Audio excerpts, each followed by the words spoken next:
ang mga kwento ng pag-ibig, kwento ng buhay at kwento ng pag-asa dito sa Barangay Love Stories. Love Stories.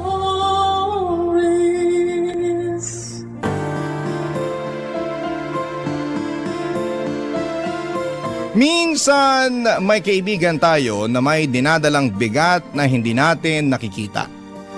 At kahit gaano man siya kakilala, may mga laban siyang hindi mo kayang maramdaman. Ikaw, kabarangay, paano mo malalaman kung sapat pa ang lakas ng mahal mo para lumaban?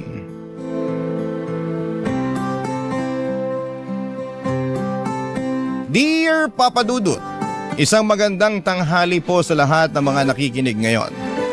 Itago niyo na lamang po ako sa pangalang Roda, 27 years old at nagtatrabaho bilang isang guro dito sa Isabela. Matagal na rin po akong tagapakinig ng inyong programang Barangay Love Stories. Kaya naman naisipan ko rin na gumawa ng sulat para maikwento sa inyo ang parte ng buhay ko na kailanman ay hindi ko makakalimutan. Pero bago ko ipagpatuloy ang sulat na ito ay humihingi ako ng malawak na pangunawa sa ating mga kabarangay na nakikinig ngayon. Dahil alam ko na magiging sensitibo at baka ma-trigger ang kanilang mga sarili sa pakikinig. Makulit akong estudyante, papadudot noon. Sabi nga nila palagi akong hyper at nakakahawa raw ang energy ko. Kaya naman tuwang-tuwa ang mga kaklase at professor ko noon.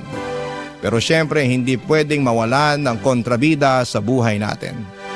At sa buhay ko, isang tao lang naman ang hindi natutuwa noon sa akin. Ang tahimik at supladong kaklase ko na si Kevin. Palagi siyang tahimik sa classroom tapos ay naiinis ako kapag sinasaway niya ang kaingayan ko kahit wala namang kaming klase. At mas lumiliit pa ang mundo naming dalawa nang siya ang manalong presidente at ako naman ang vice president ng student council ng college university namin, Papa Dudut.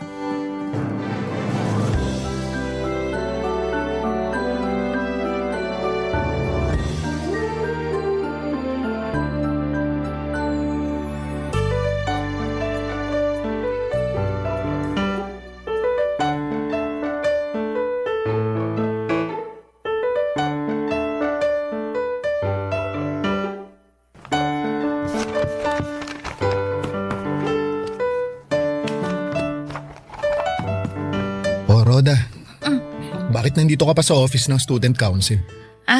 May mga tinatapos pa kasi akong basahin ng mga proposal para sa event na gusto kong gawin ng iba't ibang organization. Ayoko namang basta pirmahan na lang lahat para lang maipasa ko sa'yo. Bukas mo na tapusin yan, paggabi na oh. Saka ikaw na lang ang tao dito. Ano ka ba, Kevin? Ayos lang ako. Sanay naman akong gabi na umuwi. Sigurado ka? Anong ibig mo sabihin? Hindi mo pa ba alam? Ang alin ba? Ang sabi nila may batang lalaki daw na palaging nagmumulto dito sa office ng student council. Naririnig daw ng ibang estudyante kaya ayaw nilang nagpapagabi dito. May ibang araw na nakakita na sa multo na yun eh. Talaga? Oo, nakakatakot nga raw yung itsura ng bata. If I know, panakot lang yung mga narinig mo. Hindi naman ako naniniwala sa multo kaya hindi ako natatakot. Okay, sige, sabi mo eh. Mauna na pala akong umuwi. Huwag mo kalimutang ilak yung pinto tapos ibigay mo na lang kay Manong Guard yung susi ha. Sige, ingat ka.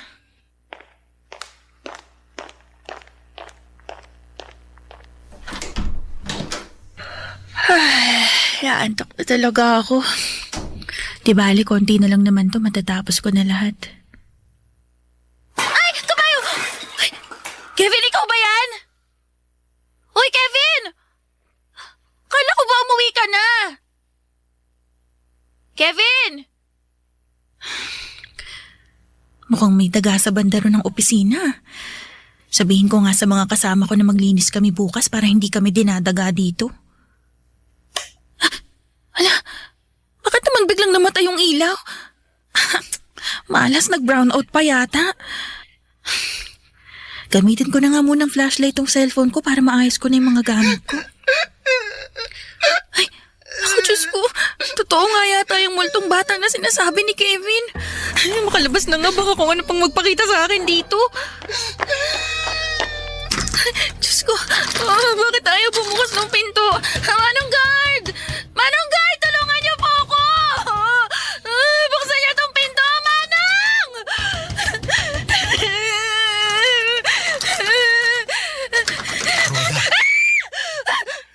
Kevin!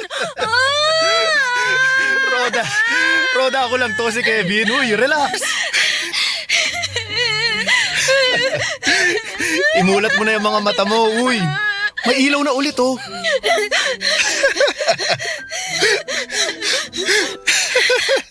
Kevin!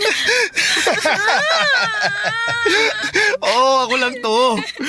Hindi ka pala naniniwala sa multo, ha? Pero yung mukha mo, halos mawala na ng dugo sa sobrang putla mo. Ulo ka din, no? Ikaw lang pala yung umiiyak at nananakot sa akin. Ay, nako. Sorry, ang sarap mo kasing pagtripan eh. Grabe talaga yung itsura mo kanina. Kung nakita mo lang ang sarili mo sa salamin, parang gagapang ka na sa seg, kaya nilapitan na kaagad kita eh. Ay, nako. Oh, ba't nakatitig ka sa akin? Ano ba to? Sinipon tuloy ako kakatawa. Ay, grabe. Teka, narealize ko lang kasi na marunong ka rin palang tumawa, no? Oo naman. Anong tingin mo sa akin, manhid? Saka walang hindi matatawa kapag nakita yung itsura mo kanina. Nako, Kevin, sinasabi ko sa'yo, babawian talaga kita sa susunod, makikita mo. Sige, paghahandaan ko yung pagbawi mong yan.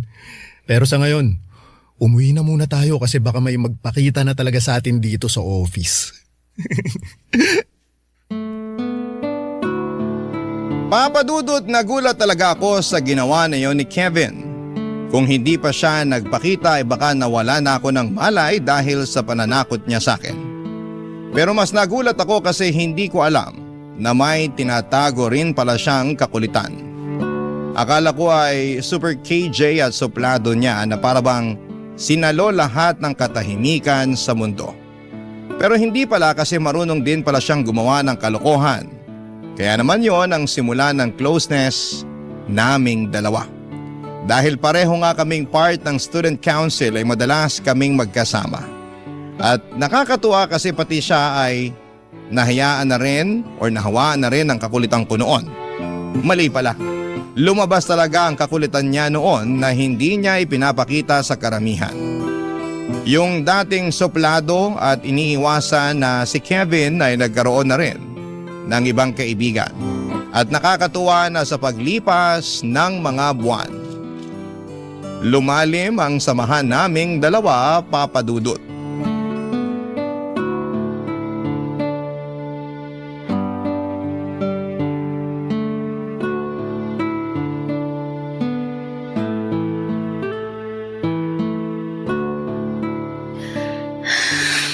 Sa wakas, natapos ko na rin tong research paper ko. O Roda, magkape ka muna. Naku, salamat. Nag-abala ka pa talaga na dalhan ako nito. Nakita ko kasi na ang busy-busy mo sa ginagawa mo kaya lumabas muna ako kanina para bumili ng kape. Bakit pala dito sa office mo tinatapos yung research paper mo? Maingay kasi sa bahay ngayon dahil nandun pa sina tita. Baka hindi ko lang matapos tong kailangan kong tapusin kapag umuwi agad ako. Hindi pa naman deadline ng research paper natin kaya hindi mo kailangang madaliin na tapusin yan. Ayos lang, para wala na rin ako masyadong iintindihin sa mga susunod na araw. Roda, hindi mo kailangang suluhin ang lahat ng bigat na nararamdaman mo ngayon. Ano ka ba, Kevin? Ayos lang ako. Minsan, kailangan nating iiyak ang bigat na nararamdaman natin. Hindi maaalis yung buong bigat sa dibdib natin pero kahit papano, mababawasan naman. Ito naman si Kevin. Masyado ka namang seryoso. Ayos lang talaga ako. Kaibigan mo ako, Roda. Kaya alam ko kung kailan totoong okay ka lang at kailan ka hindi okay. Hindi mo kailangang itago sa akin yung totoong nararamdaman mo. Nandito lang ako, Roda. Handang makinig sa'yo. Hindi ko lang kasi maintindihan, Kevin eh. Bakit kailangan mawala ni Mama? Mabuti naman siyang tao. Matulungin siya sa kahit na sino. Maraming masamang tao dyan pero bakit si Mama pa? Bakit hindi pinakinggan ng Diyos yung paulit-ulit na dasal ko na pagalingin niya si Mama? Natanggalin niya yung cancer kay Mama. Bakit hindi niya ako pinagbigyan sa hiling ko? Bakit hindi niya pinagaling si Mama? Sabi nila, lahat ng nangyayari sa buhay natin, palaging may malalim na dahilan. Uy, pero anong dahilan? Bakit kailangan mawala ng Mama ko? Bakit siya? Bakit siya pa? Alam mo, may mga sagot na mahirap ay paliwanag at intindihin eh. Siguro sa ngayon, isipin na lang natin na at least hindi na nahihirapan si tita sa sakit niya. Saka di ba ang sabi mo, nangako ka sa kanya bago siya mawala? Magiging matatag ka kahit wala na siya. Oo, pero ang hirap-hirap pala. Ang hirap maging matatag ngayon na hindi ko na siya kasama. Lahat naman mahirap talaga sa umpisa eh, pero alam kong kakayanin mo. Kasi nandyan pa rin yung mga kapatid mo, tita, at pati ng papa mo. Isipin mo na kailangan mo ring magpakatatag para sa kanila.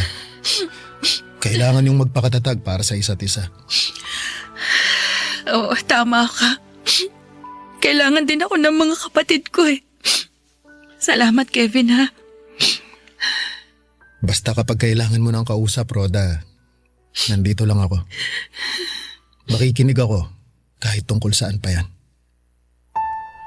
Papadudot, nasa second year college ako nang ma-diagnose na merong cervical cancer si Mama, stage 3. Napakabilis ng pangyayari kasi ilang buwan lang ang lumipas ay iniwan na rin niya kami kaagad. Sobrang bigat ng pagkawala ni Mama kasi ever since ay Mama's girl talaga ako. Siya yung ginawa kong inspirasyon para pagbutihan palalo ang pag-aaral ko.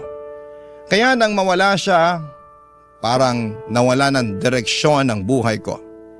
Nahirapan akong kausapin ang pamilya ko kasi alam ko na pare-pareho kami ng pinagdaraanan noon. Mabuti na lamang at palaging nasa tabi ko si Kevin, handang makinig sa lahat ng bigat at kadramahan ko sa buhay. Isa siya sa mga dahilan kaya kahit paano ay unti-unti ko nang natututunan na umusad at tanggapin ang pagkawala ni Mama. Sabi nga niya ay palaging may malalim na dahilan kung bakit may nangyayaring mabigat sa buhay natin. Minsan ang dahilan ay para mas maging matatag tayo sa mga hamon ng buhay, Papadudot. Barangay Love Stories. Barangay Love Stories.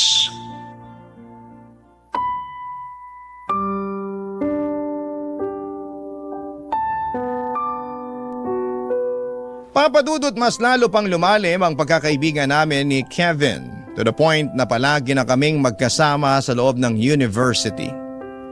Akala nga ng ibang kaklase namin ay may relasyon na kaming dalawa. Sa totoo lang, sa paglalim ng friendship namin kasunod noon ay ang pagbabago ng nararamdaman ko para sa kanya. Nagkaroon siya ng espesyal na lugar sa puso ko. Pero syempre hindi ko yon sinabi sa kanya kasi masaya naman ako sa pagkakaibigan na meron kaming dalawa. Natakot din ako noon na baka masira pa ang magandang samahan namin. Baka kasi hindi kami pareho ng nararamdaman. Ang mahalaga sa akin noon ay masaya ako sa tuwing kasama ko si Kevin, Papadudot.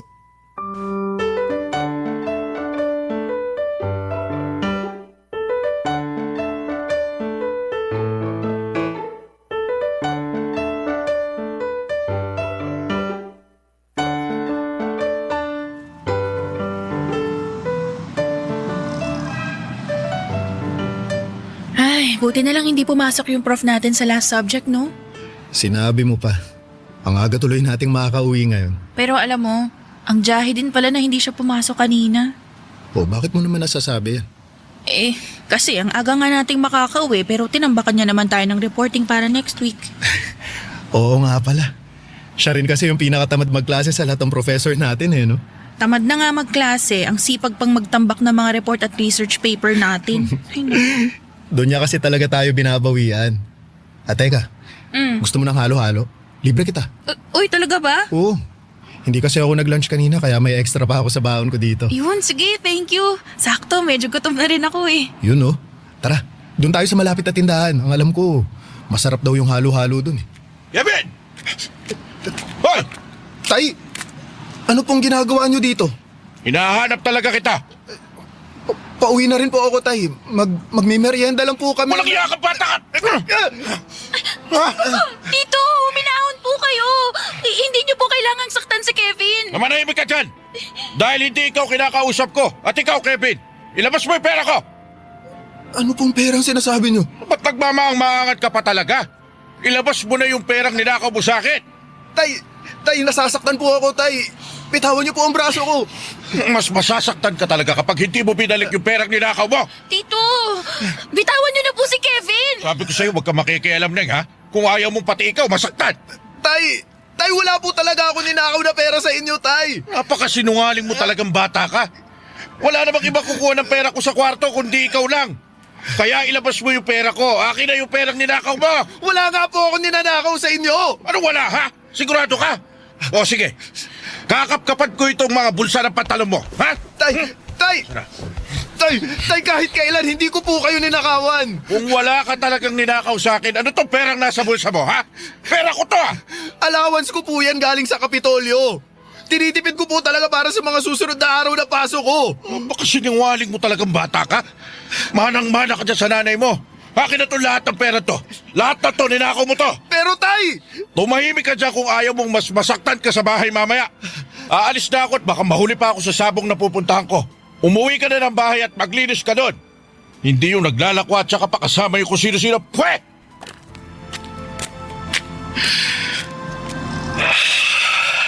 Kevin, ayos ka lang? Oo. Pasensya ka na, Roda. Mukhang hindi na kita malilibre ng halo-halo. Okay lang yun. Ako na lang ang manlilibre sa'yo. Naku, wag na. Kailangan ko na rin pala kasing umuwi. Pasensya na ulit, Roda. Papadudot nang maging close kami ni Kevin ay lumabas yung pagiging masayahin niyang tao. Sa aming dalawa, siya na yung madalas na mag-comfort at magpatawa sa tuwing magkasama kami. Kaya nabanggit ko kanina na mas dumami na rin ang mga kaibigan niya sa classroom. Para kasing lumabas yung totoong personality niya. Mahilig magbitaw ng corny jokes, gumawa ng mga prank at kung ano-ano pang kalokohan para magpasaya ng mga kaklase ko.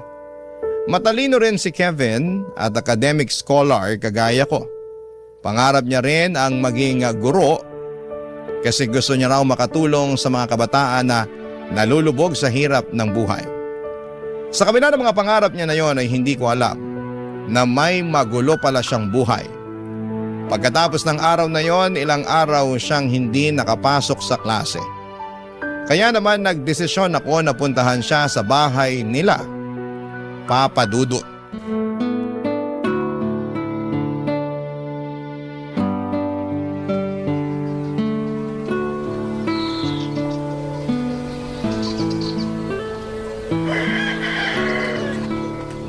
Tao po! Tao po! Kevin! Kevin, si Roda to! Tao po!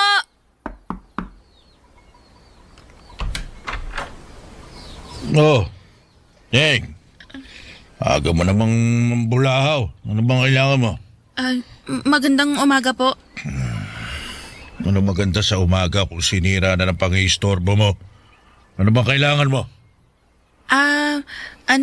Itatanong ko lang ho kung nandyan si Kevin. Kasi 2 araw na po siyang hindi pumapasok. Kevin! Tsaka, Oy! Kevin! Kevin! Hoy! Ano po yon, Tay? Naglilinis po ako ng banyo. Puntahan mo itong bisita mo at nakaka-istorbo ng umaga eh. Sige po, Tay. Hintayin mo na lang. Pupunta na dito si Kevin. opo, salamat po. Grabe. Ang kalat naman sa loob ng bahay ni na Kevin. Nagkalat din yung mga bote ng alak.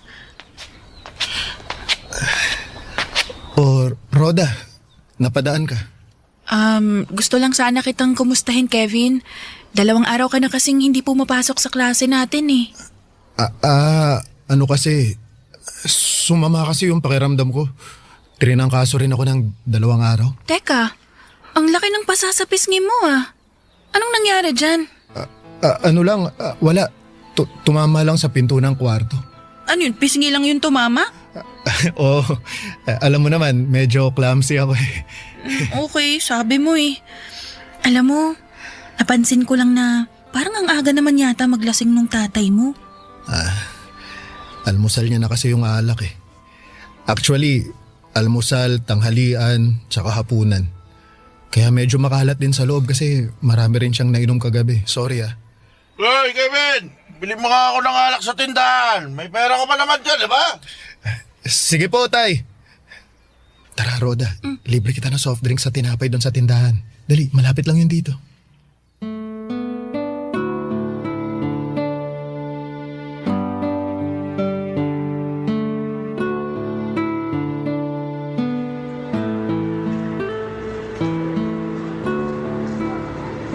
Ibig sabihin, kaya hindi ka talaga nakapasok ng 2 araw sa klase kasi namamaga yung pasasapisngi mo?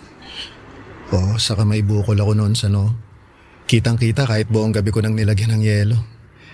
Natalo kasi sa sabong si tatay noon. Umuwi ng lasing na lasing kaya ako ang napagbalingan niya ng init ng ulo. Ito ng soft drinks tsaka pandikoko mo, Roda.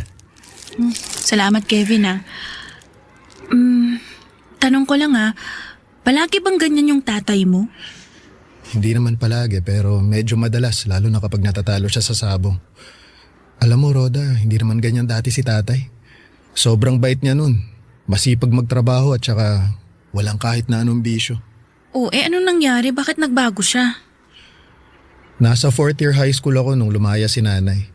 Natatandaan ko pa kung paano ko nakita si tatay na umiiyak habang nagmamakaawa na wag umalis si nanay. Kaya lang, hindi rin siya nagpapigil at mula nung umalis siya, kahit kailan hindi ko na siya nakita. Wala ka bang kahit na anong naging balita sa kanya? Ang sabi ng tita ko may nakakita daw sa kanya na may ibang lalaki na kinakasama at may anak na daw sila. Kaya mula nun, nagbago na talaga si tatay. Dapat nga hindi na ako magka-college kasi ayaw ni tatay na mag-aaral ako eh. Buti na lang, nakakuha ako ng academic scholarship sa university tapos may financial assistance pa ako sa Kapitolyo. Yun na yung ginagawa mong allowance. Oo, tinitipid ko nga mabuti yon para hindi ko na kailangang humingi pa ng pera kay tatay eh. Kaya lang minsan kinukuha niya rin sa akin yung perang iniipon ko. Sa totoo lang, gusto na rin akong ampunin at pag-aralin ng tita ko. Kaya lang, ayokong iwan si tatay eh. Ayokong tuluyan siyang iwan mag-isa kaya ang sabi ko, ayos lang ako. Basta kasama ko si tatay.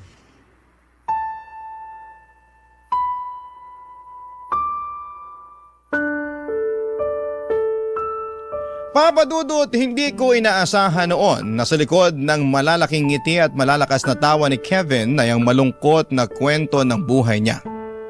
Kasi kahit gaano kami ka-close ay never niyang kinuwento sa akin ang tungkol sa buhay niya. Siguro nga ay kung hindi ko pa siya pinuntahan sa bahay nila ay hindi ko malalaman ang tungkol sa kalagayan niya. Hindi naman kasi talaga halata sa kanya na may pinagdadaanan siya noon. Siguro ay ayaw niya lang din na ipaalam pa sa amin. Nakakalungkot lang na ma-realize na yung mga taong palagi nating nakakausap at nagpapasaya sa atin ay may malungkot palang mundo na ayaw ipakita sa atin. Naalala ko pa na nagsorry siya dahil sa pagkakwento niya ng tungkol sa buhay niya. Ang sabi ko naman sa kanya ay handa akong makinig sa kahit na anong kwento niya dahil magkaibigan kami, Papa Dudut. Barangay Love Stories. Barangay Love Stories. Papa Dudut, tinulungan ko si Kevin na makahabol sa mga subject na hindi niya napasukan dahil matalino naman siya. Hindi siya nahirapan na intindihin ang mga lessons namin. Kaya lang nang sumunod na linggo ay pumasok siya. Nahirap maglakad dahil sinaktan na naman siya ng tatay niya. Kung hindi nga lang daw midterm week ay hindi na muna siya papasok ng ilang araw. Doon ko na kinumbinsi si Kevin na baka oras na para tanggapin niya ang alok na pangangalaga ng tita niya. Hindi pwedeng tanggapin niya lang ng paulit-ulit ang pananakit ng tatay niya. Hanggang sa wakas ay sinunod niya ang payo ko at lumipat na nga siya sa pangangalaga ng tita niya. Doon ko nakita ang pagbabago ni Kevin. Bumalik ang totoong ngiti sa mga labi niya. Yung totoong saya sa mga mata niya. At natutuwa talaga ako. Kasi alam ko na napakabuti para sa kanya sa ginawa niyang pagtira sa bahay ng tita niya, Papa Dudut.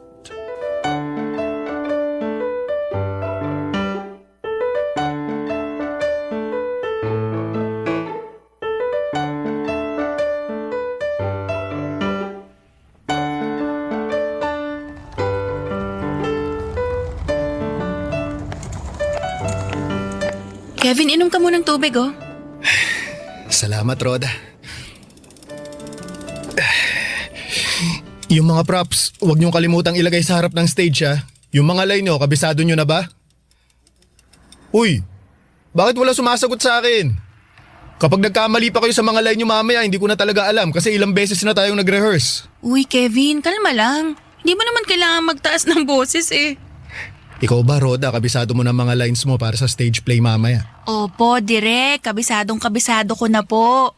Nakausap ko na rin yung ibang kaklase natin.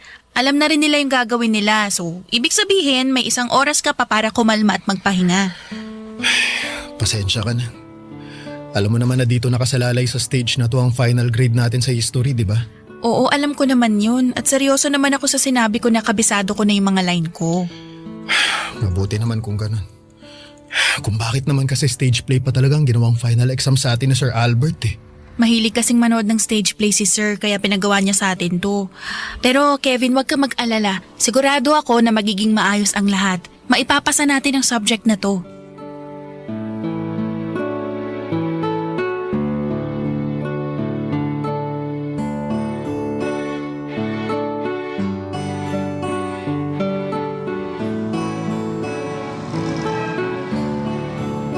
Uy, Kevin, thank you sa panlilibre mo ng burger kanina. Busog ako, grabe.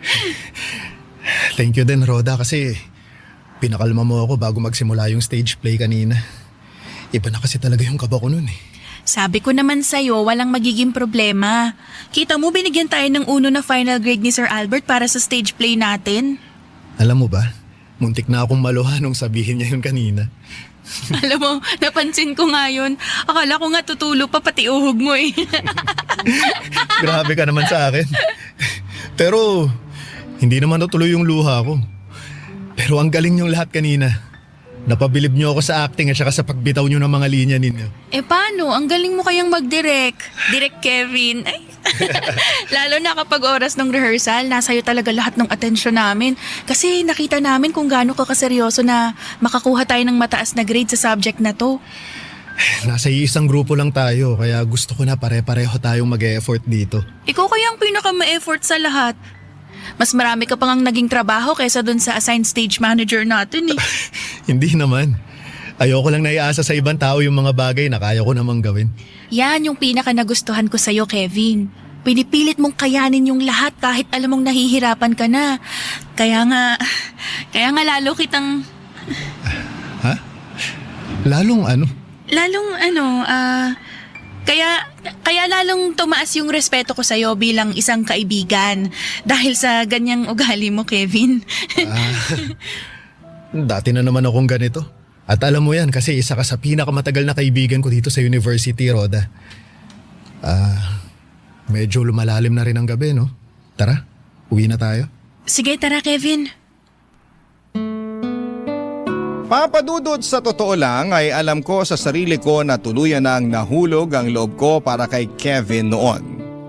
Yung paghanga na nararamdaman ko ay na-develop na sa pagmamahal. Ayun nga lang palagi akong nauunahan ng takot na ipaalam sa kanyang tungkol sa nararamdaman ko. Natatakot kasi ako na magkaroon ng lamat ang pagkakaibigan namin. Na baka yun pa ang dahilan para lumayo siya sa akin. Masaya naman ako sa friendship na meron kaming dalawa. Kahit minsan ay nararamdaman ko na may espesyal din siyang pagtingin sa akin. Ayoko na siyang pangunahan at iniisip ko na lamang na humahanap siya ng tamang tiyempo para magtapat sa akin. Nakagaya ko ay ayaw niya ring madaliin ang mga bagay sa pagitan naming dalawa. Kaya naman in-enjoy ko na lamang ang mga nalalabing buwan na magkasama kami sa University, Papa Dudut.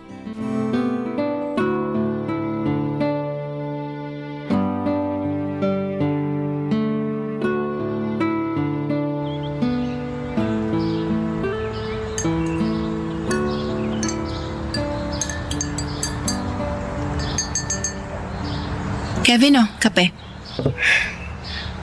Thank you, Rhoda. Thank you rin sa pagdala ng mamon para sa merienda natin. Wala yun. Alam ko kasi na paborito mo yan. Grabe, ang bilis ng panahon, no? Ay nako, sinabi mo pa. Parang dati lang, sinusungitan mo ako sa classroom tapos bukas. Graduation na kaagad natin. Bilis. Grabe ka naman sa sinusungitan. Hindi pa lang kasi tayo close noon kaya hindi pa tayo masyadong nag-uusap. Paano? Ang sungit mo kaya talaga dati. Hindi ko lang din nga kasi talaga alam noon kung paano makipagkaibigan. Naalala ko na ilang beses mo pa akong sinaway dahil sa kaingayan ko nun sa loob ng classroom natin. Parang naaalala ko yan. Nagre-review kasi ako noon tapos ang lakas ng boses mo kaya hindi ako makapag-concentrate. Kaya hindi ko napigilan yung sarili ko na sawayin ka. Kita mo, alam mo rin sa sarili mo kung gaano ka kasungit dati. Pero nagkaroon naman ako ng character development. Ay, diba? sobra. Kaya nga tuwang-tuwa yung mga kaklase natin sa'yo kung alam mo lang. At nangyari lahat yun ang dahil sa'yo. Rhoda, thank you . Thank you. Para saan? Para sa pagiging isang mabuting kaibigan sa akin. Ay, nako naman. Naging mabuti ka rin namang kaibigan sa akin. Kaya quits lang tayo. Sa bagay, tama ka. Pero alam mo, aaminin ko na malaki ang naging impact mo sa buhay ko. Kasi napalabas mo yung totoong ako. Naturuan mo ako kung paano magpakatotoo sa sarili ko. Ikaw yung naging dahilan para maging mas matapang ako. Kung hindi kita nakilala, hindi ko na alam ang gagawin ko sa sarili ko . Kaya, thank you, Rhoda. Sa pagbibigay ng kulay sa college life ko. Ano ba yung mga sinasabi mo, Kevin? Nakakaiyak naman. Sinasabi ko lang naman yung totoo. Mahirap na, baka hindi ko pa masabi sa huli kung gaano ka ka-espesyal para sa akin. Ano? Hindi ko maintindihan. Pagkatapos kasi ng graduation natin, Rhoda, luluwas na ako ng Maynila. Aalis ka na ng Isabela? Oo. Aalis ako kasama si tita. Ang sabi niya, doon na lang daw ako sa Maynila mag-review at mag-take ng board exam. May kakilala daw kasi siya sa isang opisina doon kung saan pwede ako magtrabaho habang nagre-review. Pero babalik ka pa naman, di ba? Oo naman, syempre. Hindi ko nga lang alam kung kailan.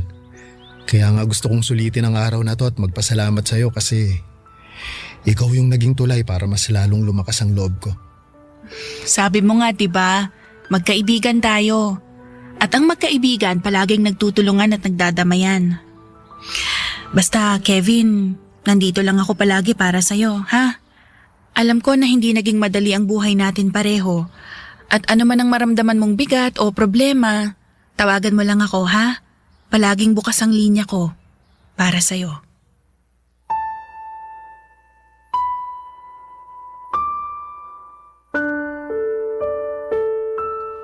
Papadudot na luha talaga ako sa naging pag-uusap namin noon ni Kevin. Sa totoo lang ay gusto ko rin talaga sana siyang pigilan sa plano niyang pag-alis sa Isabela. Naisip ko lang na sino ba naman ako sa buhay niya para gawin ang mga bagay na yon. Isa pa malaki rin ang may tutulong ng pag-alis niya para sa sarili niya. Kaya naman sinuportahan ko na lamang siya sa naging desisyon niya. At sa araw ng graduation namin ay mahigpit na yakap ang pinabaon ko sa kanya. Kasunod noon ay ang pangako na palagi kaming magtatawagan at muling magkikita. Sa unang mga buwan na magkalayo kami ay madalas pa kaming magka-text at tawagan. Pero nagsimula din na dumalang ang palitan ng mga text naming dalawa. Ang sabi niya ay naging busy lamang daw siya sa trabaho. Hanggang isang araw ay nagulat na lamang ako nang mabalitaan na wala na pala siya. Nagpatiwakal ang kaibigan ko. Nalaman ko na lamang na mga oras na yon, ginugulo pa rin pala siya ng tatay niya.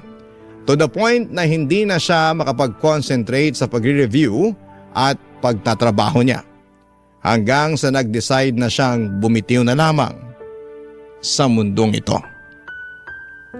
Papadudod sa bawat oras na magkausap kami noon ay hindi siya nagbabanggit ng kahit na anong tungkol sa problema niya.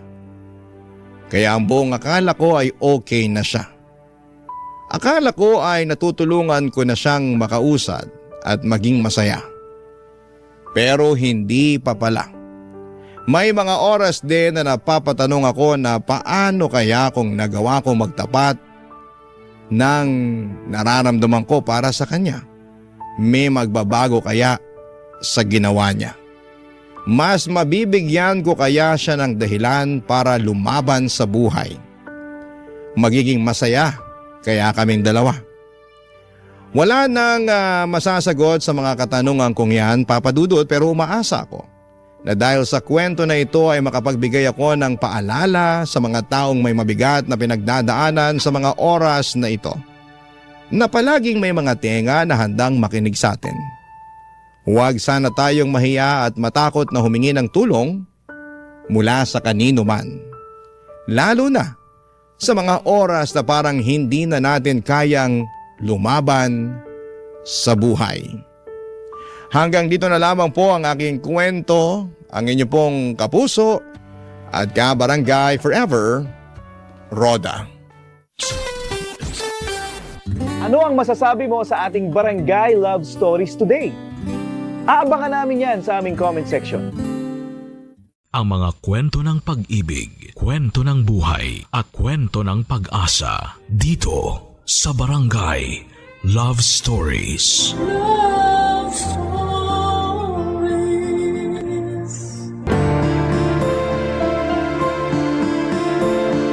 Madalas tayong bumibili ng kung ano-ano para i-treat ang ating sarili. Kung minsan ay parang rewarding na rin sa atin kapag nakakabili tayo ng mga bagay na gusto natin. Ikaw kabarangay, ano ang madalas mong binibili bilang reward para sa sarili mo? Dear Papa Dudut, magandang araw po sa inyo. Ako po si Zane at avid listener po ako ng Barangay LS sa YouTube man at sa Facebook. Nalaman ko po yung tungkol sa email address ng Barangay LS sa Facebook. Kaya po naisipan kong ipadala sa inyo ang kwento ng buhay ko kasama ang aking pinakamamahal na mama na si Mama Lydia. Ipagdarasal ko po na sana'y mapili po ninyo ang sulat kong ito. Sinabi ko na rin po kay Mama na magpapadala ako ng sulat sa inyo at natuwa si Mama noong sinabi ko yon. Matagal na po kasi naming pinapangarap na sana'y marinig namin yung kwento ng buhay namin sa radyo. Kaya't sobrang tuwa po namin noong nalaman namin ang tungkol sa email address ng Barangay LS. Si Mama nga po pala ay isang housewife. Pero noong pumanaw po si Papa ay talagang nakita ko kung gaano siya nahirapan. Si Papa po kasi lang ang nagtatrabaho noon para sa amin. At nang mawala siya, doon namin naranasan ang hirap ng buhay. Tandang-tanda ko pa po na may mga pagkakataon na late na ako sa nakakapag-exam sa school kasi hindi pa nababayaran ni Mama ang tuition fee ko. At may mga pagkakataon din na itlog na lang ang kinakain namin dahil kinakapos na kami sa budget. Nang mga panahon na yon, nangungutang na lamang si Mama sa mga kakilala niya para lamang makaraos kami. Pero sa kabila ng lahat ng yon ay nagbago ang aming buhay nang matanggap si Mama bilang isang government employee. Hindi man kami yumaman pero at least ay hindi na kami nahihirapan katulad ng dati. Minsan po ay nararamdaman ko talaga na hindi na nabibili ni Mama ang mga bagay na gusto niyang bilhin. Kasi lahat ng pera niya ay napupunta lamang sa mga gastusin namin sa bahay. Kaya po ipinangako ko sa sarili ko na kapag nakapagtapos ako ng kolehiyo, magtatrabaho ako ng maigi para maibigay ko kay Mama ang lahat ng mga bagay na matagal na niyang pinapangarap. Ang pinakamalaking pangarap ko po talaga para kay Mama ay ang madala ko siya sa mga lugar na matagal na niyang gustong bisitahin. Bilang pasasalamat na rin sa lahat ng sakripisyo at pagmamahal na ibinibigay niya sa akin. Papadudot, ang totoo po niyan, tuwing umuuwi si Mama galing sa trabaho ay hindi ko po maiwasang maging malungkot. Kasi nakikita ko sa mga mata niya ang hirap ng pinagdadaanan niya sa pang-araw-araw.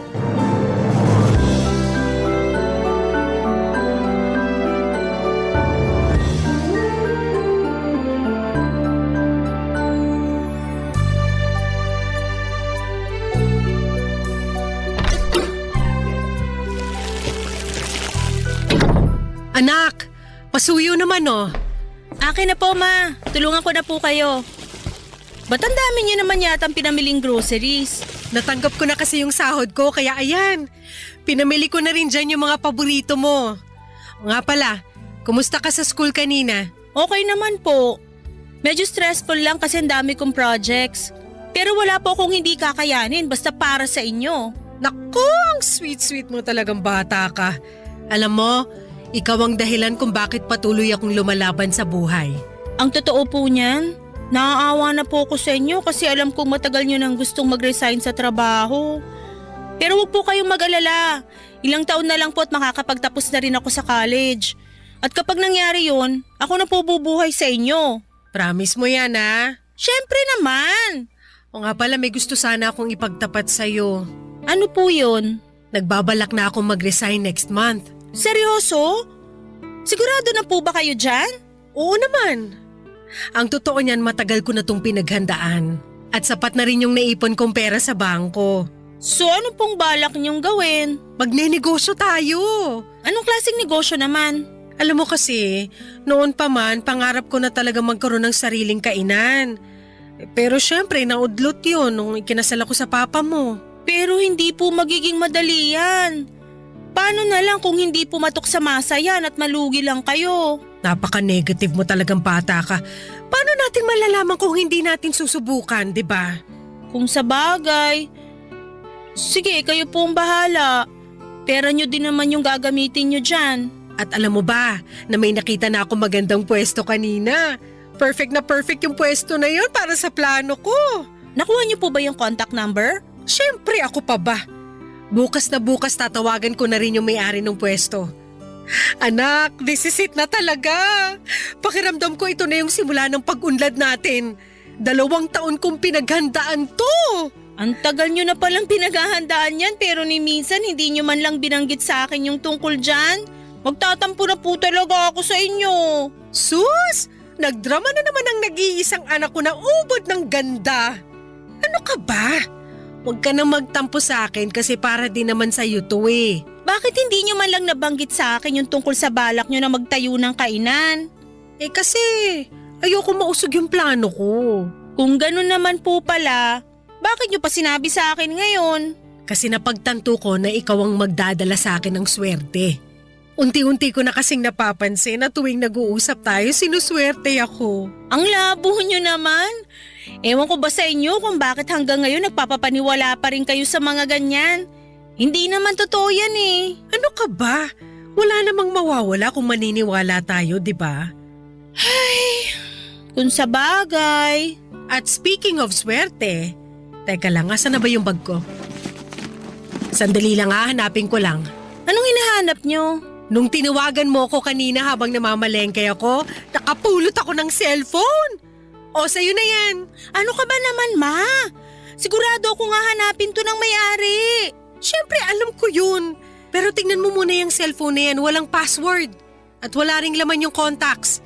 At nung binuksan ko yung lalagyan ng SIM card, wala ring laman. Tingnan ko nga. Hala, totoo nga! So ano, naniniwala ka na swerte ang dala mo sa akin? Siguro. Pero okay pa naman yung ginagamit kong cellphone. Ipopost ko na lang to sa Facebook. Kawawa naman kasi yung may-ari nitong cellphone. Mukhang bago pa naman oh. O sige, ikaw ang bahala. O siya, magluluto na ako. Maiwan na kita muna dyan.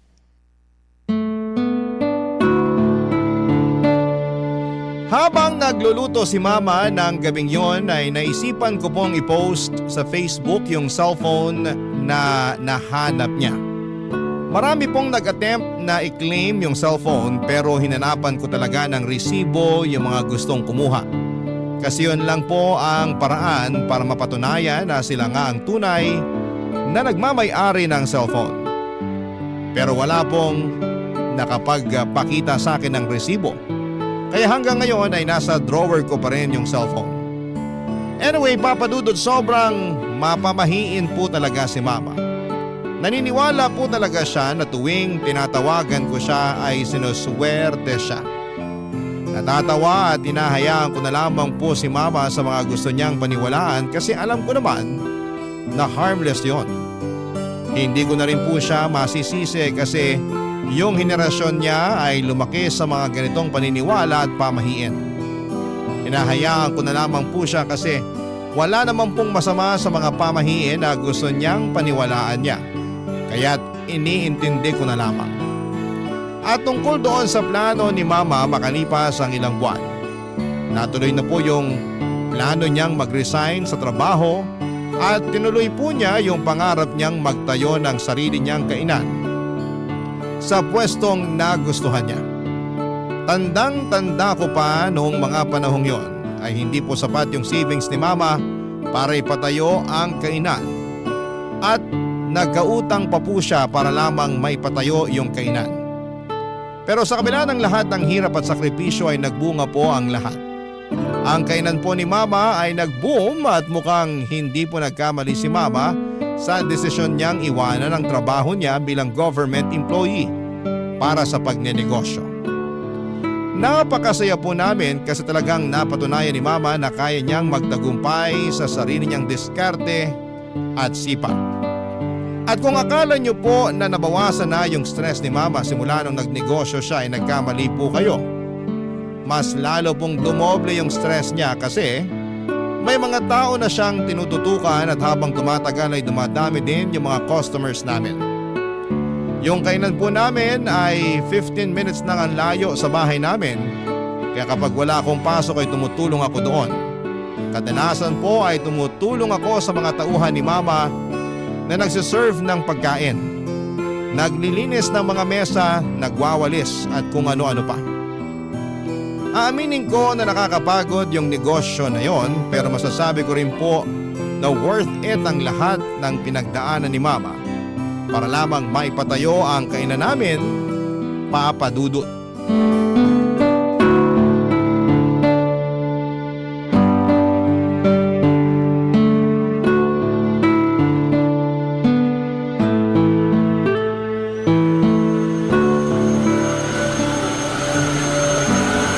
Nak!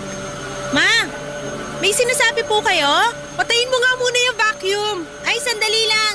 Patayin ko lang to. Pasensya na po, medyo maingay kasi tong vacuum eh. Ano ka ba naman? Ba't ka pa kasi nagba-vacuum dyan? Ipaubaya mo na yan sa mga tauhan natin. Hayaan nyo na po ako. Ito na nga lang yung matutulong ko sa inyo eh. Tapos pipigilan nyo pa ako. Ay naku, napakaswerte ko talaga sa'yo. Nako, ako po tong maswerte sa inyo kasi nagkaroon ako ng mama na sobrang sipag at madiskarte. Grabe, hindi ko akalain na darating yung araw na magkakaroon tayo ng sarili nating negosyo. At take note, nabayaran ko na rin lahat ng inutangan ko para lang maipatayo tong kainan natin. Salamat sa Diyos! Sana magtuloy-tuloy na talaga to. Ay naku, sigurado yan. Ikaw lang ang lucky charm ko eh. Ay, ayan na yung delivery ko. Nagdilang anghel ako. Ito ang isa pang swerteng dumarating. Sandali lang naka, diyan ka lang. Ano ba kasi yan? 700, 800. O yan. Thank you. Ano ba yung in-order mo, ma? Umorder ako ng pampaswerte online para dito sa kainan at para na rin sa bahay natin. Patingin nga. Magkano ba to? 800! Ano ba yan? Ang mahal naman nito. Mura na nga yan eh. Alam kong malaki na po yung kinikita nyo ngayon dito sa kainan. Pero magdahan-dahan naman po kayo sa paggastos. Uy, alam mo ba na galing pa to ng China? Sa tingin mo, bakit sinuswerte yung mga Chinese pagdating sa negosyo? Nang dahil dito. Ang dami kong nabasa online na effective daw to. O ito, iuwi mo yan sa bahay at isabit mo yung mga yan sa sala natin, ha? Para mas lalo tayong swertehin. Tingnan nyo nga to. Mukhang mumurahin. Mukhang na-scam po kayo eh. Ano ka ba? Hindi scam yan. At gaya nga ng sabi ko sa'yo noon, wala namang mawawala kung susubukan natin, di ba? May nawala po sa inyo. Nawala po yung 800 pesos na pinambayad nyo sa walang kwentang pampaswerte na to. Ang bilis nyo naman magpaloko. Nga pala, hindi naman po kayo nag-online shopping dati ah. Sigurado ako na may nagturo sa inyo kung paano mag-online shopping. Oo, tinuruan ako ng isang tauhan natin dito sa kainan. At isa pa, ayusin mo yung tono ng pananalita mo sa akin, ha? Hindi ko na nagugustuhan yung tabas ng dila mo. Pasensya na po kayo. Yung sa akin lang naman, sana wag niyo naman sayangin yung pera niyo sa mga walang kwentang bagay. Kaya dumadami yung mga manloloko kasi dumadami na rin yung mga nagpapaloko tulad niyo. Kung makapagsalita ka, akala mo ang laki-laki ng ambag mo sa pagpapatayo ko nitong kainan. Hoy Zane, ipapaalala ko lang sa'yo na tinaguyod kita ng mag-isa. Tapos ngayon pagsasalitaan mo pa ako ng ganyan? Ma, sana wag niyo naman masamain yung mga sinasabi ko sa inyo. Opo, alam ko yung mga sakripisyo at hirap na pinagdaanan nyo simula nung namatay si Papa. At hindi ko po nakakalimutan yon. Pero yung sa akin lang naman, malulugi po ang negosyo natin kung patuloy kayo na mag-order ng kung ano-ano online. Ilang taon ako nagpakapagod sa trabaho. Ni halos wala na nga ako nabili para sa sarili ko kasi yung perang kinikita ko ay napupunta lang sa lahat ng mga gastusin natin. Tapos ngayon na may nabili na ako para sa sarili ko, pagagalitan mo ko? Ay, sorry po. Hindi po yun ang intensyon ko. Pero yun yung nararamdaman ko eh. Pakiramdam ko pinagmamalupitan mo ko. Baka pagtanda ko tuluyan mo nang makalimutan na nanay mo ko. At basta-basta mo na lang akong dadalhin sa home for the aged. Ma, I'm sorry na nasaktan ko po kayo. Huwag kayong mag-isip ng ganyan. Hindi po mangyayari yun.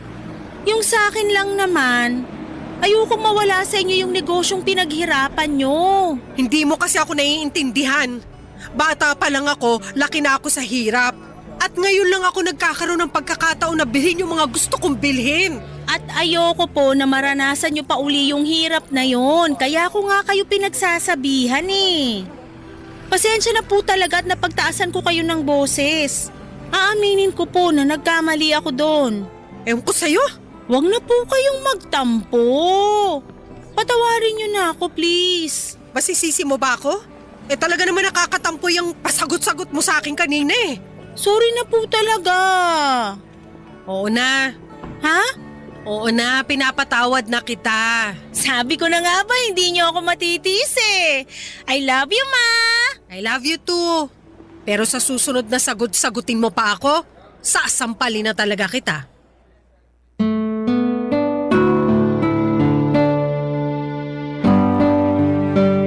Buti na lang po talaga at nagkabati kami kaagad ni Mama noong araw na yon. Pero Papa Dudut, siguro naman ay naiintindihan ninyo kung saan ako nang gagaling, hindi ba?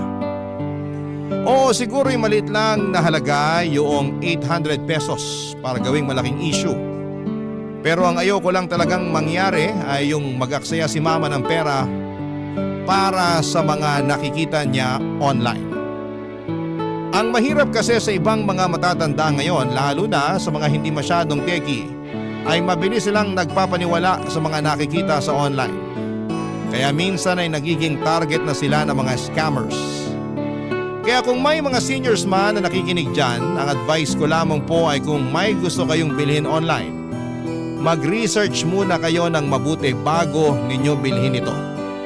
At mas maganda po kung may mga anak o kaibigan kayong makakatulong sa inyo para alamin kung legit o fake nga ba ang isang produkto. Lumipas sa mga araw at mas lalo kong napapansin na dumadami yung mga ino-order ni Mama online. Mabuti sana kung may kwenta yung mga binibili niya, pero sa totoo lang, wala talagang kakwenta-kwenta yung mga pinamimili ni Mama. Naku Papa Dudut, matatawa kayo sa mga binibili ni Mama. As far as I remember, bumili siya ng pang-crack ng itlog, tapos bumili rin siya ng machine na nag-slice ng mga saging, at bumili pa ng napakaraming toilet paper na nag-glow in the dark. Aabutin tayo ng magdamag kung iisa-isahin ko po yung mga walang kwentang bagay na binibili ni Mama. Maniwala po kayo, ginawa ko na talaga ang lahat para pigilan si Mama sa pag-online shopping niya. Pero tuwing sinusubukan ko siyang pigilan, nag-aaway lamang kami at nagkakasamaan ng loob, Papa Dudut. Barangay Love Stories. Barangay Love Stories. Himala na lang po talaga at hindi pa nalulugi ang negosyo namin sa dami ng mga pinamimili ni Mama. Noong mga panahon na yon ay dinadagsa pa naman ng mga customers ang kainan namin. Kaya yung perang winawaldas ni Mama sa mga walang kwentang bagay ay nababawi rin naman niya kaagad. Pero Papa Dudut, ang totoo, ang hirap po talaga. Kating-kati na akong pigilan si Mama ng mga panahon na yon. Pero kahit na anong paliwanag ko kay Mama ay hinding-hindi niya pa rin ako maintindihan. Kinuwento din sa akin ni Mama na noong bata pa siya ay sobrang hirap daw ng buhay nila.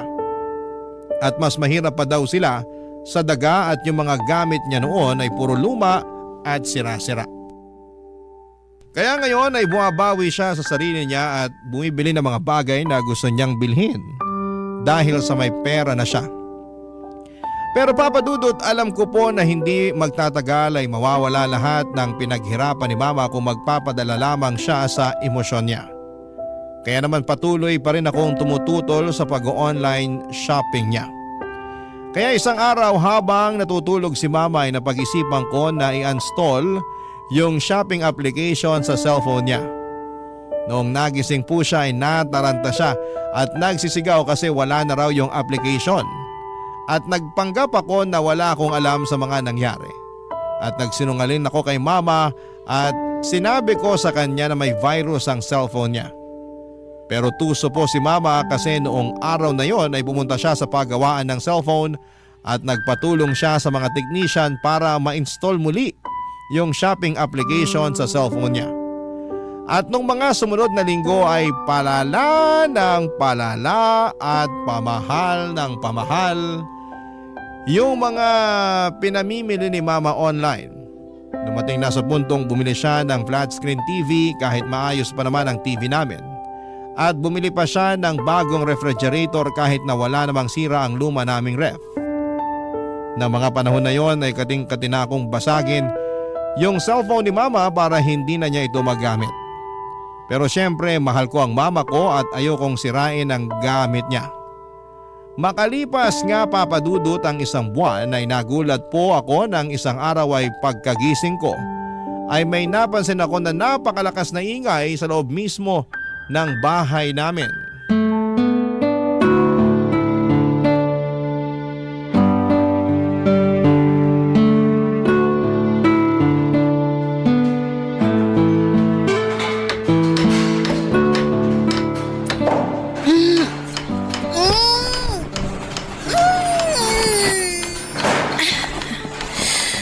Ano ba naman yan? Ang ingay! Storbo talaga oh. Matutulog pa yung tao eh. Oh, Ma! Ba't andito ka? Di ba dapat nasa kainan kayo? Ay, yung kainan pinaubaya ko na muna sa isang staff natin. Pero huwag ka mag-alala, mapagkakatiwalaan naman yun eh. Sigurado ka ba, Ma? Sa akin mo na lang kaya ibilin yung kainan. Ano ka ba? Alam kong abala ka sa pag-aaral mo at ayoko ma-distract ka. Kaya dito ka lang sa bahay. Sige, sabi niyo eh. Nga pala Ma, ba't ang ingay dito? Teka lang, sino yung mga lalaking yon? Ba't ang dami nila? Ay oo nga pala, sila yung kinuha ko para doon sa kwartong ipapagawa ko. Kwarto? Dalawa na nga lang tayo dito sa bahay tapos magpapagawa pa kayo ng isa pang kwarto? Ano yan, kwarto para sa mga bisita? Hindi! Kwarto yan para sa mga parcel ko. Teka nga! Ano? Uminahon ka nga. Sabihin niyo sa akin na nagbibiro lang kayo, Ma. Mukha ba akong nagbibiro? Mamimili ako ng mga bagong gamit online at doon ko ilalagay ang mga ipapamili ko sa bago nating kwarto. Pero gumagana pa naman yung mga gamit natin Wala po kayong dahilan para mamili pa ng mga bagong gamit. Oo, pero malay mo. Baka sira na yung mga yan next week o next year, di ba? Kaya mas mainam na yung may nakahanda tayong reserba. At para hindi nakakalat dito sa bahay yung mga o-ordering ko, nagpagawa na ako ng kwarto. Pinalagpas ko na po yung binili niyong bagong TV at ref nung nakaraan. Pero sumusobra na po kayo. Hindi na normal tong ginagawa niyo. Zane, wala ako sa mood para makipag-away sa'yo. Please, wag ngayon. Kakagising ko lang, Ma. Sa tingin niyo ba nasa mood ako para makipag-away sa inyo? I'm sorry, pero hindi ko na matitiis to. Puntahan niyo yung mga lalaking yun at sabihin niyo sa kanila na hindi niyo na itutuloy yung pagpapagawa ng bagong kwarto. Ano? Naiibang ka na ba? Kinontrata ko na ang mga yan. Kung hindi niyo kaya, pues ako na mismo magsasabi sa kanila na tigilan na tong kalokohang to. Sige, gawin mo at palalayasin kita rito. Alam kong hindi niyo magagawa sa akin yan. Huwag mo akong susubukan. Pinapangako ko sa'yo na maghahalo ang balat sa tinalupan pag kumontra ka pa sa mga gusto ko mangyari. At isa pa, ano ba yung kinagagalit mo? Ha? Hindi naman kita pinababayaan At nababayaran ko rin lahat ng mga kailangang bayaran dito sa bahay. Hindi niyo na nakikita, Ma. Itong pag-hoard niyo ng mga gamit, ito ang sisira sa atin. Palibasa hindi mo ako naiintindihan. Kasi hindi mo naman naranasan yung hirap na dinanas ko nung bata pa lang ako. Utang na loob! Hanggang kailan niyo balak gawing rason yan, ha? Rinding-rindi na po ako sa dahilan niyo na yan. Gusto ko po kayong intindihin pero sa puntong to, ang hirap-hirap niyo na unawain. Kung nahihirapan ka na sa akin, edi lumayas ka! Hindi ko kailangan ng anak na minamandohan ng bawat galaw ko. Intindihin niyo rin naman ako. Minamanduhan ko po kayo kasi nag-aalala ako sa inyo at mahal na mahal ko po kayo. Kung ganun lang din naman, pues, wag mo na lang ako mahalin. Kasi nanliliit ako sa sarili ko. Pinamumukha mo sa akin na bobo ako tuwing pinaparamdam mo sa akin yung pagmamahal na sinasabi mo. Ma, nakikiusap ako sa inyo. Tigilan niyo na to, please. Pagod na ako sa buhay na to, Zane. Yung pag-o-order na nga lang yung nagpapaligaya sa akin, tapos ahadlangan mo pa? So kailan kayo titigil? Kapag nalugi na yung negosyo natin? Ano bang pinuputok ng butsi mo? Maayos ko naman na napapatakbo yung negosyo natin Alam niyo po, sa totoo lang, gustong-gusto ko nang questionin kung paano kayo nakapagpatayo ng negosyo in the first place Kasi sobrang irresponsable niyo po pagdating sa financial decisions. Ano? Nakakasawa ba yung pakiramdam ng nakakaluwag-luwag na kayo sa buhay kaya bili kayo ng bili ng mga gamit? Hindi niyo naman kailangan yung mga pinagbibili niyo. Buti sana kung may kwenta yung mga ino-order niyo Gumagastos lang kayo sa wala. Napakabastos mong bata ka! Wala kang karapatang para pagsalitaan ako ng ganyan! Hindi ko na po alam kung anong gagawin ko sa inyo. Sa totoo lang po, nahihirapan na ako sa inyo. Pwes, mas nahihirapan ako sa'yo.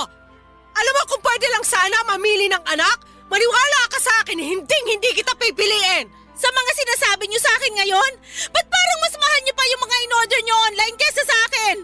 At talagang pinagawa niyo pa ng bagong kwarto? Sana naging parcel na lang pala ako!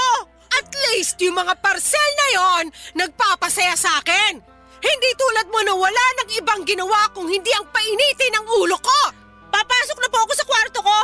Mamaya niyo na lang po ako kausapin kapag nasa katinuan na po kayo. Ang kapal ng mukha mo! Sana hindi na lang kita ipinanganak! Napakawalang niya mo!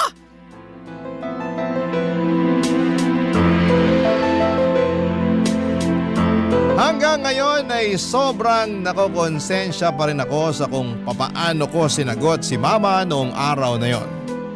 Nagdilim lang po talaga ang paningin ko at hindi ko na napigilan ang sarili ko noong nalaman ko na nagpagawa si Mama ng kwarto para sa mga parcel niya.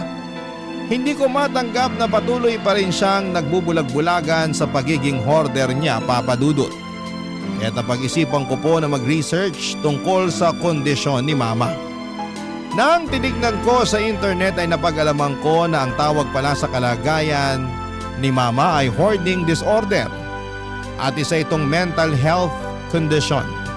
At alam ko rin po na kapag sinabi ko kay Mama na kailangan niya nang magpatingin sa isang professional ay hinding-hindi siya papayag. Kaya hindi na ako nag-abala na sabihin kay Mama na may mental illness siya. Gulong-gulo din po ako noon dahil nagsisimula ng humina ang kita namin sa kainan. Sa totoo lang ay normal naman sa negosyo magkaroon ng mga panahong matumal ang benta at hindi sana yon magiging malaking problema, pero naging malaking problema siya dahil umabot na sa puntong nangungutang na si Mama ng pera para lamang makapag-online shopping. Doon ko po talaga napagtanto kung hindi ako kikilos at kung hindi ko tutulungan si Mama na tigilan ang bisyo niya sa pag-o-order ng mga gamit online ay pareho kaming pupulutin sa kangkungan. Kaya hindi na po ako nagdalawang isip na gumawa na ng paraan para maagapan ang sitwasyon bago pa ito lumala. Isang araw ay pumasok po ako sa kwartong pinagawa ni Mama at pagbukas ko ng pinto ay nakita ko ang mga parcel na nakatambak. Ang mas nakakapanlumo pa dyan, Papa Dudut, ay madami pang parcel na hindi nabubuksan ni Mama. Sobrang bigat po ng pakiramdam ko ng araw na yon. Pero alam ko na kailangan ko itong gawin hindi lang para sa negosyo namin, kundi para na rin sa kapakanan ni Mama, Papa Dudut.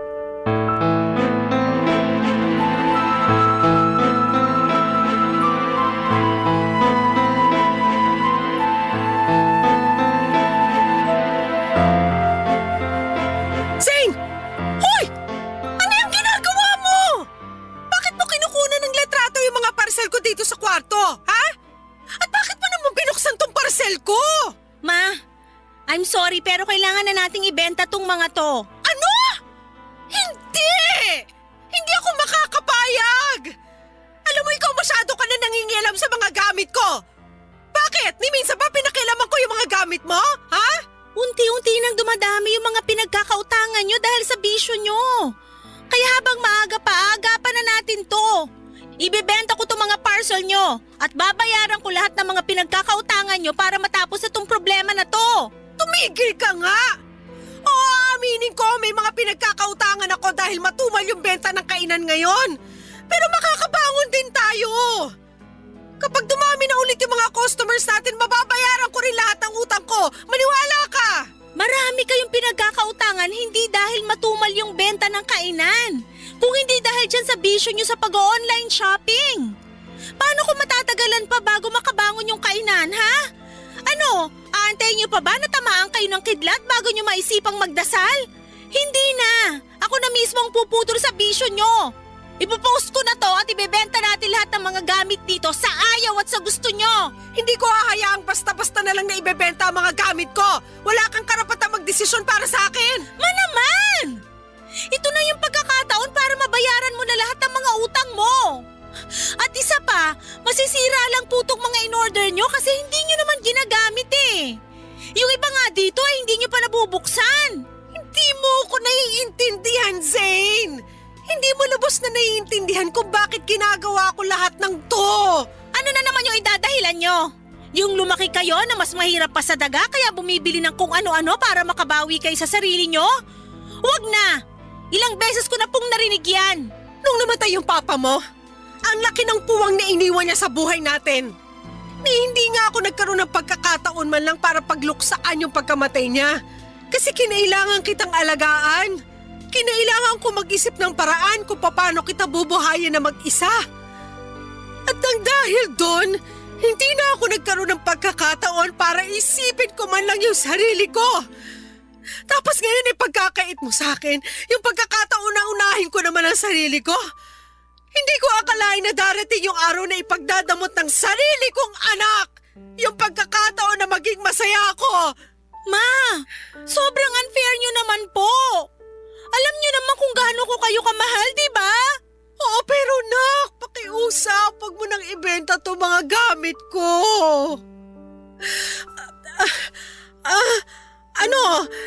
Pinapangako ko sa'yo na huling-huli na to. Hindi na ako mag-order ng kung ano-ano online. Pangako sa'yo yan.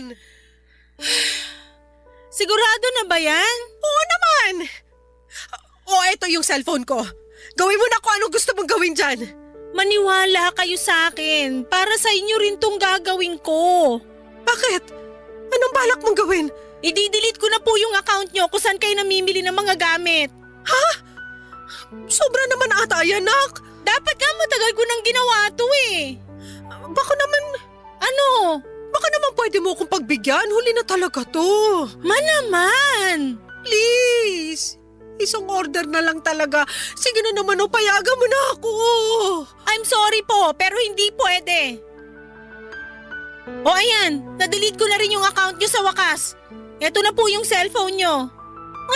Nakakapanghinayang naman. Tingnan nyo nga itong mga gamit nyo sa kwarto na to. Kung may dapat man kayong panghinayangan, yun yung pera na nasayang sa kaka-online shopping nyo. Sige na. Ba't kanya ka makatitig sa akin? Ma, wag na wag po kayong magkakamali na gumawa ng bagong account. Sinoli ko po sa inyo yung cellphone nyo. Wag nyo naman sanang sirain yung tiwalang binibigay ko sa inyo. Oo na. Pangako hindi na ako gagawa ng account. At parang awa nyo na. Sana bayaran nyo na po yung mga pinagkakautangan nyo kapag nakaluwag-luwag na kayo. Huwag ka mag-alala, ako nang bahala dyan. Sigurado naman ako na makakabangon din yung kainan eh. Sana nga talaga. Pero di bale, ang mahalaga ngayon hindi na uli kayo makakapag-order ng kung ano-ano online. Nga po pala, siguro mas makakabuti kung gawin na lang nating guest room tong kwarto na to. Sayang naman po kung gagawin nyo lang tong bodega, di ba? Pero gusto kong nakikita yung mga pinamili ko sa kwarto na to. Ma, sana wag niyo masamain tong sasabihin ko sa inyo, ha? Ay, ayaw ko na sanang sabihin to eh. Pero mukhang wala na akong choice. Bakit? Ano ba yun? Yung pag-hoard nyo kasi ng gamit. Sa tingin ko hindi na normal yon. At pakiramdam ko makakatulong kung pupunta tayo sa doktor. Hoy Zane! Namimili ako ng mga kung ano-ano pero hindi ako baliw! Kalimutan nyo na lang po yung sinabi ko. Baka kung saan pa mapunta tong usapan na to. Tulad ng inaasahan ko ay nagalit si Mama nung sinabi ko sa kanya na isang mental illness ang pag-hoarding ng gamit. Pero makalipas ang ilang araw ay napansin ko na palagi nang nakatutok si Mama sa negosyo namin. Pero tuwing nasa bahay siya ay napapansin ko rin na parang hindi siya mapakali, Papa Dudut. Minsan ay nakikita ko sa mga mata at kilos niya na miss na niya yung pag-online shopping. Naiintindihan ko naman si Mama at medyo nakukonsensya din po ako na dinilit ko yung account niya sa shopping app. Kasi alam ko kung gaano siya kasaya kapag nakakapamili siya ng mga gamit niya. Pero alam ko rin naman na ginawa ko yon para sa ikabubuti niya. At para naman hindi na ma-bored si Mama sa bahay ay hinikayat ko na lamang siyang lumabas-labas kasamang mga kaibigan niya. At ipaubayan na lamang muna sa isang mapagkakatiwalaan na tauhan namin yung kainan at mukhang nakatulong yung advice na yon. Kasi simula nang nakapag-banding na si Mama kasama ang mga friends niya ay unti-unti ko nang nakikita na nawawala yung lungkot sa mukha niya. Hindi na rin naman buwabata si Mama, Papa Dudut, at sa tingin ko ay deserve naman niya yung makapag-enjoy at magkaroon ng oras para sa sarili niya. Kasi sino ba namang anak ang gustong makita ang mama niya na nakatunganga sa bahay at nai-stress palagi sa pagpapatakbo ng negosyo?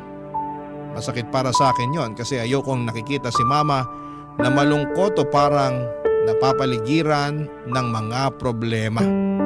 Kaya't nag-decide akong hikayatin siyang lumabas, magpahinga at magsaya. Kasi bilang isang anak ay gusto ko naman na makita siya na masaya at puno ng buhay. At ng mga panahon na yon, Papa Dudut, mga kabarangay, ay masasabi kong tuluyan ng iniwan ni Mama ang mundo ng online shopping. Barangay Love Stories. Barangay Love Stories. Habang tumatagal ay mas lalong lumaki ang social circle ni Mama at marami na rin siyang nakikilalang ibang tao at masaya ako para sa kanya. Kasi nakikita ko sa Facebook na nagsisimula na siyang mag-ballroom dancing at palagi silang nagkakasiyahan ng mga kaibigan niya. Sabi nga ni Mama sa akin ay hindi siya masyadong lumalabas o gumagala noong buhay pa si Papa. Kaya natuwa ako na kahit papaano ay nagagawa na niyang makapag-enjoy at mag-explore ng mga bagay na hindi niya nagagawa noon. Pero Papa Dudut, hindi ko akalain na hindi pa pala tuluyang nakawala si Mama sa mundo ng online shopping. Isang araw pagkatapos ko ng klase ay dumiretso ko sa kainan namin at doon ko napansin na may mga nakatambak na mga parcel sa loob ng stock room. At doon ko rin nalaman na inuutusan pala ni Mama yung isa naming tauhan para mag-order ng kung ano-ano online para sa kanya. Galit na galit ako noon, pakiramdam ko ay parang trinaydor ako ni Mama. Kaya't sobrang nanlumo ako. Hindi pa nga kami ganap na nakakabangon mula sa mga utang at ngayon ay nag-o-order na naman siya. Sinabihan ko yung tauhan namin na huwag papayagan si Mama na mag-online shopping. At sinunod naman niya ako. Pero tulad ng inaasahan ko ay nag-away na naman kami ni Mama noong pinagbawalan ko yung tauhan namin na tulungan siya sa pag-online shopping.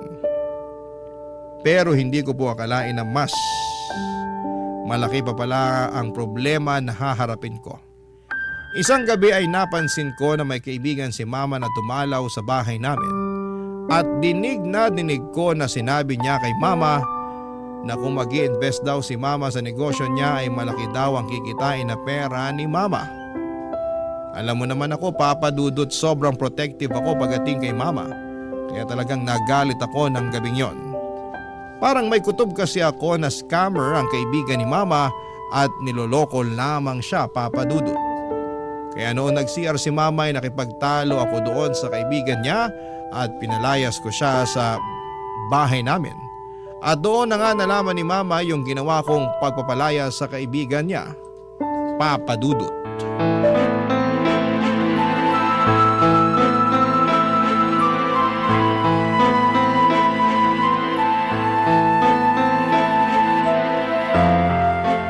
Zane! Asan na yung Yung kaibigan niyo po na inaalo kayo mag-invest sa negosyo niya? Pinalayas ko na. Ano? Bakit mo naman ginawa yun? Hindi pa ba malinaw sa inyo na niloloko lang kayo nung tao na yon? Manaman, tama na.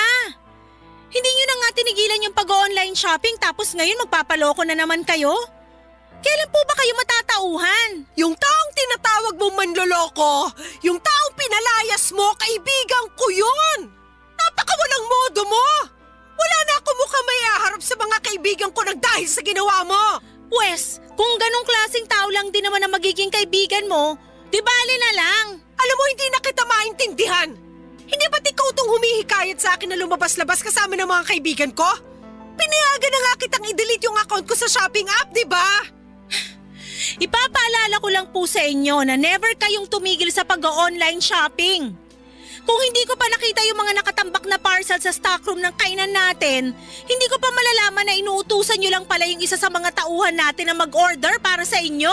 Benta ng kainan yung ginamit ko para pambili sa mga parcel na yon. Hindi ako naniniwala sa inyo.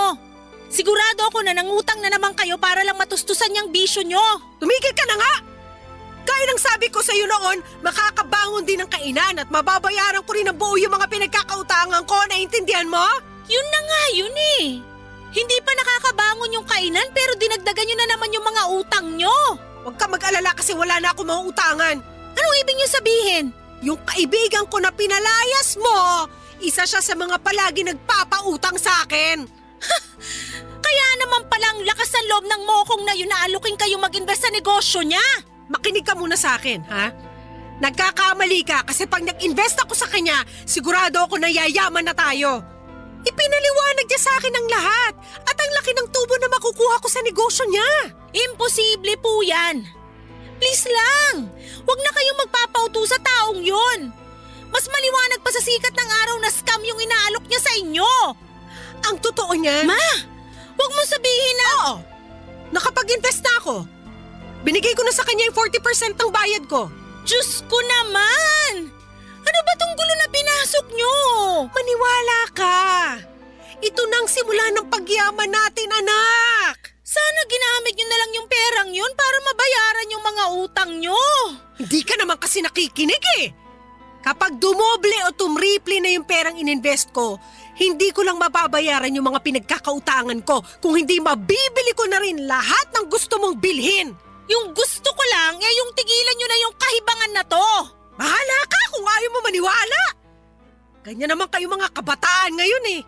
Wala kayong pinaniniwalaan at sobrang saradong mga utak nyo. Di bali na lang. Tatawagan ko na lang yung kaibigan ko na pinaalis mo. Hoy, humingi ka ng tawad pagbalik niya ha? Sige ma, subukan mong pabalikin yung dito at lalayasan ko na talaga kayo. Ha! Talaga ba? Bakit? Kaya mo na ba ang sarili mo? Mas pipiliin ko pang matulog sa lansanga kaysa makita kayo na unti-unting nasisira dahil sa mga pinaggagawa nyo. Gusto mong lumayas? O di kunin mo yung mga gamit mo at umalis ka rito. Kung tutuusin, mas mabuti nga kung lumayas ka ngayon mismo eh. Nang sa ganoon, hindi ka na makita ng kaibigan ko pagbalik niya rito. Nakakahiya yung ginawa mo sa kanya. Mukhang nakapagdesisyon na nga kayo. Hindi niyo po alam kung gaano kasakit para sa akin na makita na unti-unti niyo sinasayang ang lahat ng mga pinagpaguran niyo. Gusto mo malaman kung anong sayang?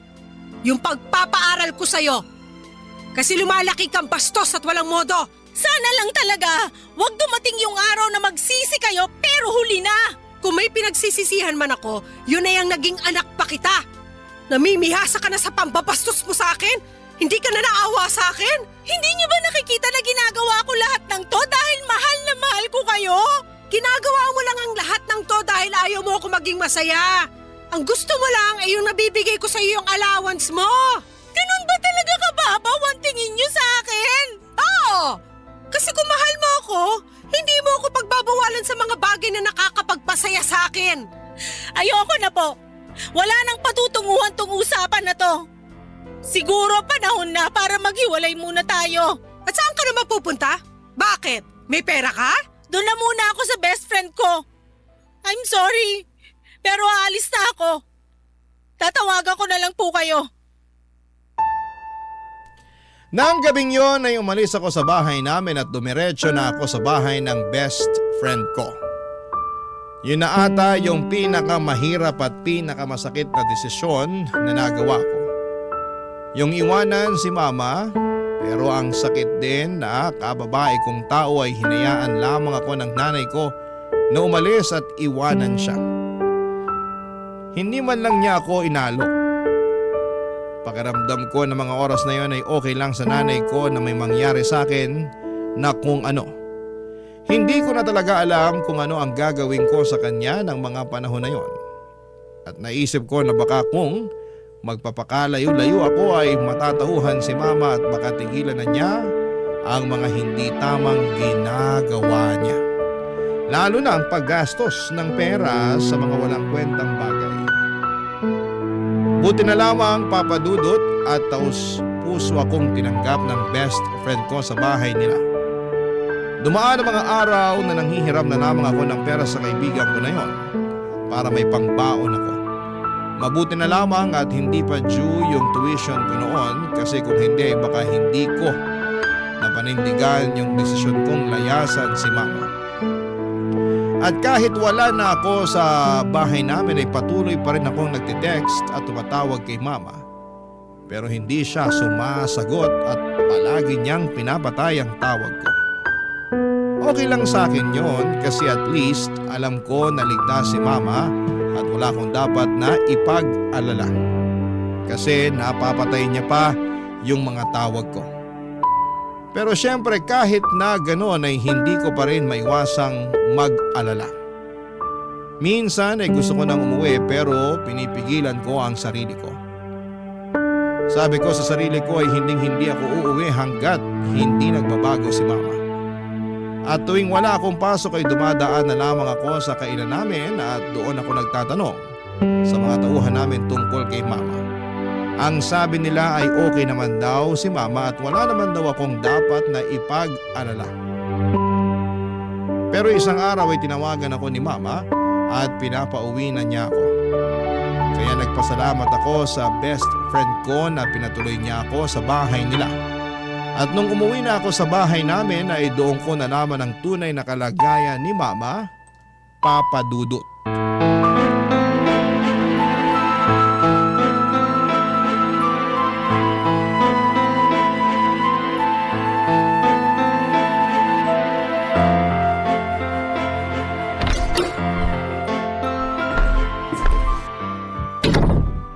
Ma? Zane, anak! Anong nangyari? Ba't kayo umiiyak? Yung perang ininvest ko, wala na. Ang laking halaga nun. Yan na nga ba sinasabi ko eh. Patingin ako ng cellphone nyo. Eto! Pambihira! Wala na! Pinlock na kayo nung mokong na yon. Pati yung iba pa mga kaibigan namin, hinikayat niya rin na mag-invest sa kanya, tinakbuhan niya rin. Ano nang gagawin natin? Huwag niyo na muna pong isipin yon. Baka mas lalo kayong ma-stress. Anak, sorry sa lahat ng mga nagawa at nasabi ko sa'yo. Sisig-sisi ako na hindi ako nakinig sa'yo. Akala ko kasi pinaghihigpitan mo ko eh, kaya ayaw mo ko maging masaya. Naman, ikaw na nga lang ang meron ako eh. Sa tingin niyo talaga magagawa ko yon? Kung ganun, bakit mo ko nilayasan? Nagawa ko lang naman yun kasi nawawasak na yung puso ko tuwing nakikita ko kayo na winawaldas yung mga pinaghirapan nyo sa mga walang kwentang bagay. At ngayong naiintindihan ko na kung bakit mo ko pinagsasabihan noon. Pero wala na yung perang ininvest ko, nak. Natangay na ng manluloko na yun. Di bali na lang po. Yung perang nawala sa inyo, pwede natin kitain uli yun. Pero pag kayo namatay sa stress, yun ang hindi ko kakayanin, ma. Mahal na mahal ko po kayo. Mahal na mahal din kita. Mapapatawad mo pa ba ako sa lahat ng mga nasabi at nagawa ko sa'yo? Ang totoo niyan, dapat ako nga itong humihingi ng tawad sa inyo eh. Oo, alam kong mali yung ginagawa niyong pagsasayang ng pera. Pero dapat hindi ko kayo binastos. Dapat kinausap ko na lang kayo ng maayos. Sising-sisi din po ako sa kung paano ko kayo sinagot-sagot noon. Paano mo naman ako kakausapin ng maayos? Hindi nga kita pinapakinggan noon, di ba? Basta ma, lagi niyong tatandaan na kakampi niyo po ako, okay? Makakaasa ka na simula sa araw na to. Magtitiwala na ako sa'yo. Mabuti naman po kung ganun. Narinig ko nga din pala sa mga tauhan natin na pumunta ka raw sa kainan para itanong sa kanila yung tungkol sa lagay ko. Anak, thank you talaga ha. Ngayon alam ko na mahal mo ako. Hindi naman po kasi nawala yung pagmamahal ko sa inyo eh. At wag na rin po kayong manghinayang dun sa pera na nawala sa inyo kasi sigurado ako na makakaahon din yung kainan natin. Ay nako, panigurado yan kasi hindi ko nasasayangin ang pera natin sa mga walang kwentang bagay. Pangako po yan? Oo, pangako. Paano kung binobola nyo lang pala ako? O eto, kunin mo tong cellphone ko, itapon mo na rin yan. Ayan na naman kayo eh. Nako, sigurado ako na ipapadaan nyo na naman sa mga tauhan natin yung pag-o-order nyo online. Ay nako, hindi na. Alam mo hanggang ngayon, sinisingil pa rin ako ng mga pinagkakautangan ko. At na-realize ko rin na ayoko na ng ganong klaseng buhay. Di bali nang hindi tayo mayaman, basta wala tayong utang. Alam nyo ma, proud na proud ako sa inyo. Ay, nga pala. Ano po yon? Pumapayag na ako na dalhin mo ko sa psychiatrist. Seryoso po kayo? Oo naman. Ma, may lagnat po ba kayo? Pinaprank nyo lang yata ako eh. Loko-loko ka talagang bata ka. Aaminin ko na hanggang ngayon gustong-gusto ko pa rin mag-online shopping. At alam ko na hindi mawawala tong kagustuhan ko mag-online shopping kung hindi ako hihingi ng tulong. Nananaginip ba ako? Oh, ayan. Ay, ma, makakurot naman. Buo na ang desisyon ko na magpatingin sa psychiatrist. Basta sasamahan mo ko, ha? Oo naman po, walang problema yan. Alam mo ba, nung nawala ka, na-realize ko rin na ang lungkot pala ng buhay ko. Hindi ko kakayanin kung wala ka. Kaya wag mo na akong iiwan, ha? I'm sorry po kung nagawa ko yun. Promise ko po sa inyo na hindi na mauulit yon. I love you, anak. I love you too, ma. Payakap naman ako.